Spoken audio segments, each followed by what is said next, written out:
On today's video, I'm gonna share with you how I got completely ripped off in Italy. Now the funny thing is that I learned a lot, and I want to share my experience with you, because even though I did eat some pasta and I was completely ripped off, I also decided to have some steaks. And oh boy, did I learn a lot. That is coming up right now, because if there's one thing Italy is beautiful. Every city is nicer than the other. When you move from Rome to Naples, it's a completely different place. The same can be said from Florence to Alberobello, which is one of the most unique places I've ever been to in my life. The architecture here is just crazy, and it is a beautiful city, which is the home of Trulli, which are these unique houses that you see. This place is full of hills, and believe me, when you go through it, you get hungry. And the restaurant I found there had something I'm very familiar with. So we decided to go ahead and have some lunch.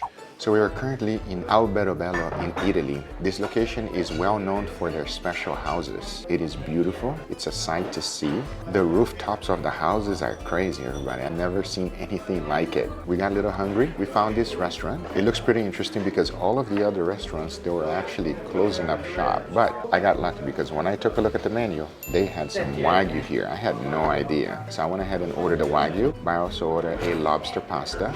My wife ordered the orecchiette with turnips. It's gonna be a green pasta. Let's see. We got a lobster pasta right here. I will say that this pasta looks incredible. So we're gonna give this a go. Cheers.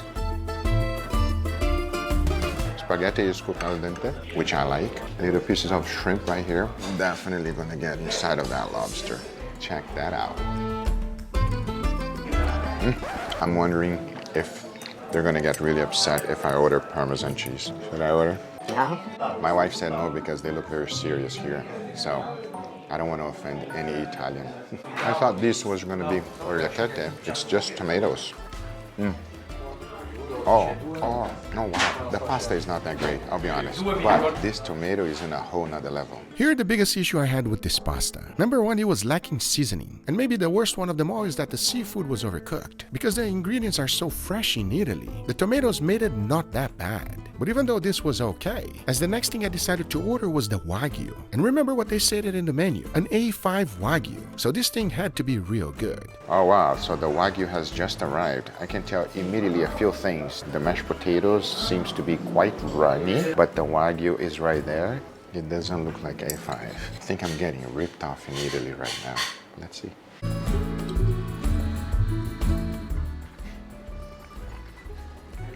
No, the fact that they're calling this Wagyu A5 is a disgrace. Okay, so that was not the best restaurant. I will say the location is beautiful, everybody, but it does seem like a tourist trap and they're treating you like one.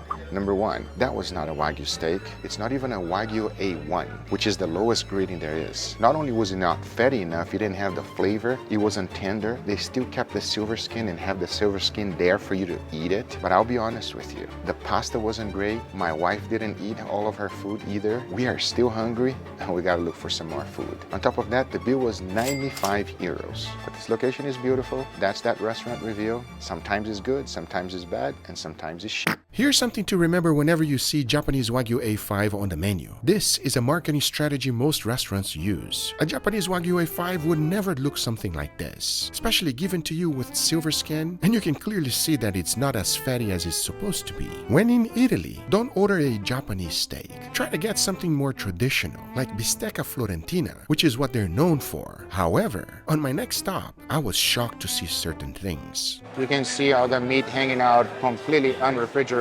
That right there is not a good sign. This man just came out of the restroom and went ahead and started carving meat immediately. I'm quite picky where I have my meat, everybody, and safety is your #1 priority. And if things are not refrigerated, bacteria can grow. It's not a good sign. Zero sanitation. And it's definitely somewhere I would not buy meat at all. This is horrendous. Be aware of these locations, everybody. Meat should always be refrigerated. If not, bacteria can grow quite quickly. So I would definitely not order meat from there. But even though we're talking about meat, Italy is known for pasta. And there's one thing that I was really looking forward to. And you've probably seen this being done many times, which is to cook the pasta inside of a cheese wheel. However, little did I know that this was going to be another tourist trap that I was attracted to. And the first sign was this, them having a lady in front of the restaurant making the pasta fresh for you. This is not a good sign, so definitely keep an eye on for that. But as soon as I walked into this restaurant, I was ready to place an order and see if it was good or bad. So they do have bistec alla fiorentina, but I already had that in several different restaurants. I want to try something different and just see how they cook it, if it's going to be different or not. I also order the Parmesan pasta where they cook it inside of the Parmesan wheel. I'm excited to try it. So this is bread that they brought over. It reminds me of punch cake. Hopefully it's going to be good. Oh, it's just fried dough, like fried pizza dough, everybody. Not the best. Here's the caprese salad. Seems like they put a generous amount of black pepper on the top over there. We have some fresh tomatoes. These tomatoes look incredible. Nothing crazy. This caprese salad is like whatever. Okay, so she's gonna do it right there. I see. She puts first, and then she flambés it. Now she scrapes it. Now she went inside to bring the pasta, and I think she's going to bring it nice and hot and melt it together with the cheese. Oh, a generous amount of pasta in there. Oh, she's melting everything together, mixing the whole thing, and she goes ahead and places it up. The final product, nice and hot and ready to be tried.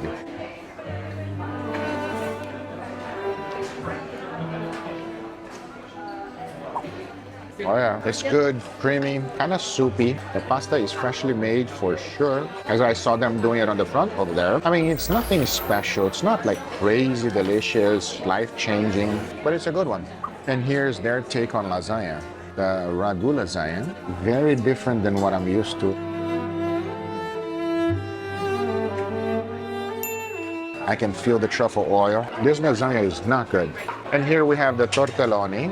Inside there's spinach and ricotta. Oh wow, this is so bad. I don't understand why they put rabbit food inside of the pasta. This was a 0 out of 10.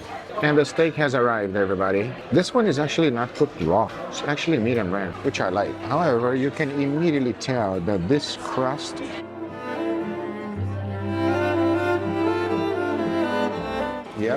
just as I expected. It is not seasoned properly. The crust is not good. It is chewy. Give me a second, I gotta chew. One eternity later. Oof. If you want to get ripped off, everybody, this is the place for you. What a complete disappointment. Tourist trap. So that is the definition of a tourist trap. There's not one Italian person eating in there, and for good reason, everybody. It's all about that pasta show, making the pasta in the front of the shop so that it can lock you in to think that that's the most authentic way. They charge you an arm and a leg for it. They charge you a cover charge just for you to sit down on the table, to share a table. I didn't film people next to me, and you're not sitting it by yourself. It's actually a community table. There was more people. But not only that, the food is just average. You know, that rabbit food pasta that we order over there is just a complete nonsense. Terrible. The steak is just, what a disaster. The chewiest, unevenly cooked, improperly seasoned, worst steak I had in Italy. But that is how I got tricked on going to a tourist trap. Hope you guys enjoyed this video and learned something new, because I definitely did. If you did, hit that thumbs up. If not a subscriber, be sure to subscribe. And I'll see you guys on the next one. Don't fall for it like I did.